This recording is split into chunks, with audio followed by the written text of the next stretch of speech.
Hello students, +2 accountancy എഴുതാൻ പോകുന്ന സമയത്ത് കുട്ടികൾ ഏറ്റവും കൂടുതൽ ശ്രദ്ധിക്കുന്നതാണ് ഓരോ ലെഡ്ജർ അക്കൗണ്ട് വരയ്ക്കുമ്പോൾ അതിന്റെ ഫോർമാറ്റ് എന്താണ് സാറേ എന്നൊക്കെ ചോദിക്കാറുണ്ട്. അപ്പം ഈ ഫോർമാറ്റ് ഒക്കെ നമ്മുടെ കയ്യിലുണ്ടെങ്കിൽ ഒരു 50% നമ്മുടെ ആൻസർ ശരിയായി. അപ്പോൾ ബാക്കി നിങ്ങൾ ക്വസ്റ്റിന്റെ അകത്തുനിന്ന് കണ്ടന്റ് എടുത്ത് കൊടുത്താൽ മതി. അപ്പോൾ ഫോർമാറ്റ് നിങ്ങൾ ക്ലിയർ ചെയ്ത് വെക്കണം. അതുകൊണ്ട് നമുക്ക് പ്രധാനമായിട്ട് പഠിക്കാനുള്ള, അതായത് നമ്മുടെ ചാപ്റ്റേഴ്സിൽ പ്രധാനമായിട്ട് പഠിക്കാനുള്ള മുഴുവൻ ഫോർമാറ്റുകൾ നമ്മൾ ഡിസ്കസ് ചെയ്യാൻ പോവുകയാണ്. സോ നമുക്ക് സ്റ്റാർട്ട് ചെയ്യാം. ഫസ്റ്റ് ഫോർമാറ്റ്, ഒന്നാമത്തെ ചാപ്റ്റർ നമുക്ക് പഠിക്കാനുള്ള profit and loss appropriation account ആണ്. പലപ്പോഴും കുട്ടികൾ വളരെ ഈസി ആയിട്ട് ചെയ്യുന്ന ഒരു അക്കൗണ്ട് ആണ് അപ്രോപ്രിയേഷൻ അക്കൗണ്ട്.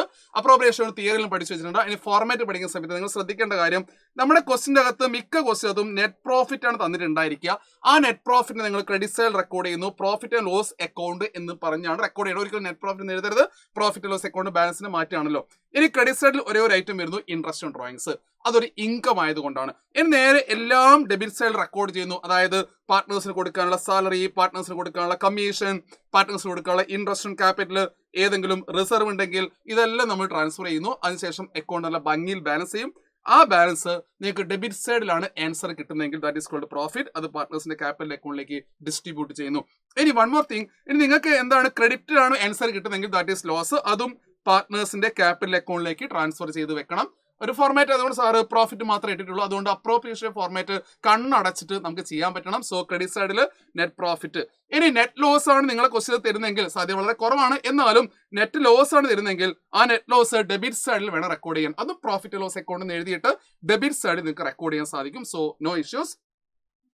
ഈ ചാപ്റ്ററിൽ നിങ്ങൾക്ക് പഠിക്കേണ്ട ഏറ്റവും പ്രധാനപ്പെട്ട ഒന്നാണ് partners capital account. Partners capital account രണ്ട് മെത്തേഡിൽ വർക്ക്ഔട്ട് ചെയ്യാം. ഫിക്സഡ് ക്യാപിറ്റൽ മെത്തേഡും ഫ്ലക്ച്വേറ്റിംഗ് ക്യാപിറ്റൽ മെത്തേഡും.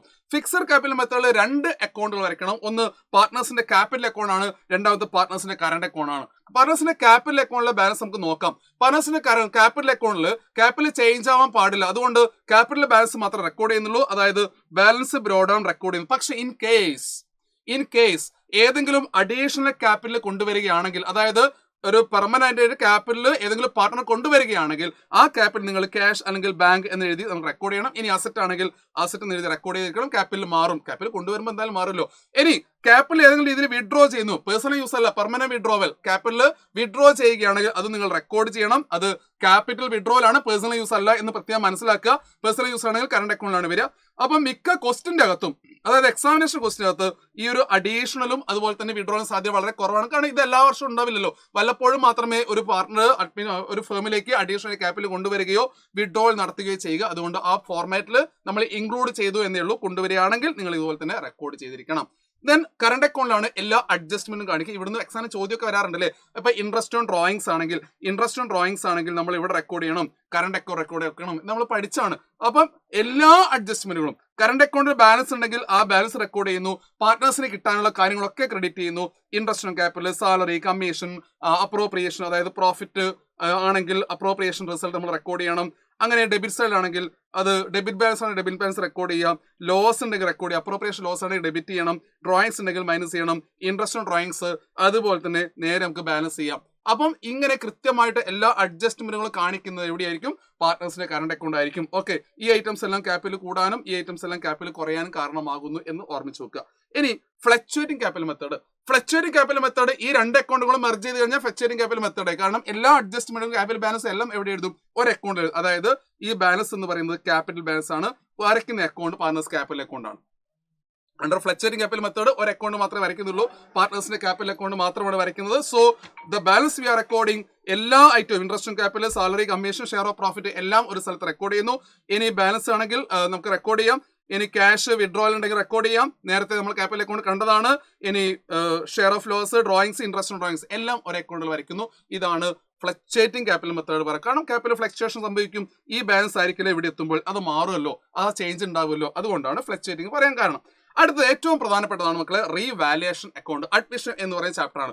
അഡ്മിഷന്റെ ചാപ്റ്ററിൽ നിങ്ങൾ ആദ്യം വരയ്ക്കുന്ന റീവാലുവേഷൻ അക്കൗണ്ട് ആണ്. ശ്രദ്ധിക്കേണ്ട കാര്യം, റീവാലുവേഷൻ അക്കൗണ്ട് വളരെ ചുരുങ്ങിയ ഐറ്റം മാത്രം, പ്രധാനമായിട്ടും 6 ഐറ്റം മാത്രമാണ് വരേണ്ടത്. ഒന്ന്, അസറ്റ് ഇൻക്രീസ് ആവുന്നു, അസറ്റ് ഡിക്രീസ് ആവുന്നു. അപ്പൊ അസറ്റ് ഇൻക്രീസ് ആവുമ്പോൾ ക്രെഡിറ്റ് ചെയ്യുന്നു, അസറ്റ് ഡിക്രീസ് ആവുമ്പോൾ ഡെബിറ്റ് ചെയ്യുന്നു. ഇനി ലയബിലിറ്റി ഇൻക്രീസ് ആവുന്നു, ലയബിലിറ്റി ഡിക്രീസ് ആവുന്നു. ലയബിലിറ്റി ഇൻക്രീസ് ആകുമ്പോൾ ഡെബിറ്റ് ചെയ്യുന്നു, ലയബിലിറ്റി ഡിക്രീസ് ആകുമ്പോൾ ക്രെഡിറ്റ് ചെയ്യുന്നു. ഇനി അൺറെക്കോർഡ് അസറ്റ് വരുന്നു, അസറ്റ് കൂടിയതിന് സമമാണ്, ക്രെഡിറ്റ് ചെയ്യുന്നു. അൺറെക്കോർഡ് ലയബിലിറ്റി വരുന്നു. ലയബിലിറ്റി കൂടിയ സമയമാണ് നമ്മൾ നിന്ന് ഡെബിറ്റ് ചെയ്യുന്നു, ബാലൻസ് ചെയ്യുന്നു. ഇവിടെയാണ് ഡെബിറ്റ് സൈഡ് നിങ്ങൾക്ക് ആൻസർ കിട്ടുന്നെങ്കിൽ ദാറ്റ് ഈസ് കോൾഡ് പ്രോഫിറ്റ്. അത് പാർട്ട്നേഴ്സിന്റെ ക്യാപിറ്റലിലേക്ക് ട്രാൻസ്ഫർ ചെയ്യുക. അത് ഓൾഡ് റേഷ്യോയിലായിരിക്കണം. ഇനി ക്രെഡിറ്റ് സൈഡിലാണ് നിങ്ങൾക്ക് ആൻസർ കിട്ടുന്നത്, ദാറ്റ് ഇസ് ലോസ് ആണ്. ആ ലോസും പാർട്ട്നേഴ്സ് ക്യാപിറ്റലിലേക്ക് ട്രാൻസ്ഫർ ചെയ്യണം in the old ratio. Revaluation account entries എല്ലാം എക്സാമിന് സ്ഥിരമായിട്ട് ചോദിക്കുന്നതാണ്, അതുകൊണ്ട് ഓർമ്മിച്ച് വെക്കണം. ഫോർ എക്സാമ്പിൾ അസറ്റ് ഇൻക്രീസ് ആണെങ്കിൽ അസറ്റ് അക്കൗണ്ട് ടു റീവാലുവേഷൻ ഇങ്ങനെ പഠിച്ചാൽ പോരെ. അസറ്റ് ഡിക്രീസ് ആണെങ്കിൽ റീവാലുവേഷൻ അക്കൗണ്ട് ടു അസറ്റ് ഇങ്ങനെ പഠിച്ചാൽ പോരെ. എൻട്രിയും ഇതിന്റെ കൂടെ തന്നെ മക്കൾ പഠിച്ചു വെക്കുക, കാരണം എൻട്രീസ് എക്സാമിനേഷൻ ചോദിച്ചിട്ടുണ്ട്. ഒരു വർഷം ചോദിച്ചിങ്ങനെ asset building increased what is journal entry എന്ന് ചോദിച്ചു. അപ്പം ബിൽഡിംഗ് അക്കൗണ്ട് അറ്റർ ടു റീവാലുവേഷൻ എന്നാണ് എൻട്രി വരുന്നത്. അങ്ങനെ എക്സാമിനേഷന് എൻട്രീസ് ചോദിക്കാറുണ്ട്. ഫോർമാറ്റ് മനസ്സിൽ നല്ലപോലെ ഒബ്സർവ് ചെയ്യുക. ഇനി അടുത്തത് റിയലൈസേഷൻ അക്കൗണ്ട് ആണ്. ഇത് ഏറ്റവും പ്രധാനപ്പെട്ട അക്കൗണ്ട് ആണ്. എവിടെ? ഡിസൊല്യൂഷന്റെ സമയത്ത്. ഡിസൊല്യൂഷൻ സമയത്ത് റിയലൈസേഷൻ അക്കൗണ്ട് എൻട്രിയും എല്ലാം സ്ഥിരമായിട്ട് ചോദിക്കാറുണ്ട്. അതായത് ആദ്യത്തെ പ്രോസസ്സ് എന്ന് പറയുന്നത് എല്ലാ അസറ്റിനെയും ക്ലോസ് ചെയ്യുക അല്ലെ. അസറ്റിനെ ക്ലോസ് ചെയ്യുക, ഡെപ്റ്റേഴ്സ് അടക്കം ക്ലോസ് ചെയ്യുന്നു, എക്സെപ്റ്റ് ക്യാഷ് ആണ് അല്ലെങ്കിൽ ബാങ്ക് ആണ്. അസറ്റിനെ ക്ലോസ് ചെയ്യുക. രണ്ടാമത്തെ ലയബിലിറ്റീസിനെ ക്ലോസ് ചെയ്യുക, എല്ലാ ലയബിലിറ്റിയും ക്ലോസ് ചെയ്യുക. പിന്നെ അസറ്റിനെ റിയലൈസ് ചെയ്യുക, ക്യാഷ് ഓർ ബാങ്ക് റിയലൈസ് ചെയ്യുക. ലയബിലിറ്റി പേ ചെയ്യുക, പെയ്ഡ് ഓഫ് അല്ലെ, ക്യാഷ് കൊടുക്കും അല്ലെങ്കിൽ ബാങ്ക് കൊടുക്കും, ബാങ്കിലൂടെ കൊടുക്കുന്നു. പിന്നെ റിയലൈസേഷൻ എക്സ്പെൻസ് കൊടുക്കാം. Asset taken by the partner ആവാം, liability taken by the partner ആവാം. എന്ന് റീവാലുവേഷൻ കൊണ്ട് ബാലൻസ് ചെയ്യും. പ്രോഫിറ്റ് ആണെങ്കിൽ ക്യാപിറ്റലിലേക്ക് കൊണ്ട് ട്രാൻസ്ഫർ ചെയ്യുക, ലോസ് ആണെങ്കിലും ക്യാപിറ്റലിലേക്ക് കൊണ്ട് ട്രാൻസ്ഫർ ചെയ്യുക. ഈ പ്രധാനപ്പെട്ട അക്കൗണ്ടുകളുടെ ഫോർമാറ്റുകൾ പബ്ലിക് എക്സാമിനേഷൻ പ്രിപ്പയർ ചെയ്യുന്ന കുട്ടികളെ എന്തായാലും ഒബ്സർവ് ചെയ്തിരിക്കണം. ഫോർമാറ്റ് അറിഞ്ഞാൽ മാത്രമേ അതിലേക്ക് എമൗണ്ട് നമുക്ക് സബ്സ്റ്റിറ്റ്യൂട്ട് ചെയ്യാൻ പറ്റൂ. നിങ്ങളുടെ മനസ്സിലൂടെ ഏത് അക്കൗണ്ട് വന്നു കഴിഞ്ഞാലും ആ അക്കൗണ്ടിന്റെ ഫോർമാറ്റ് നിങ്ങളുടെ മനസ്സിലൂടെ പോയിക്കൊണ്ടിരിക്കണം. സോ എല്ലാ ഫോർമാറ്റും ഓക്കെ വെക്കുക. All the best.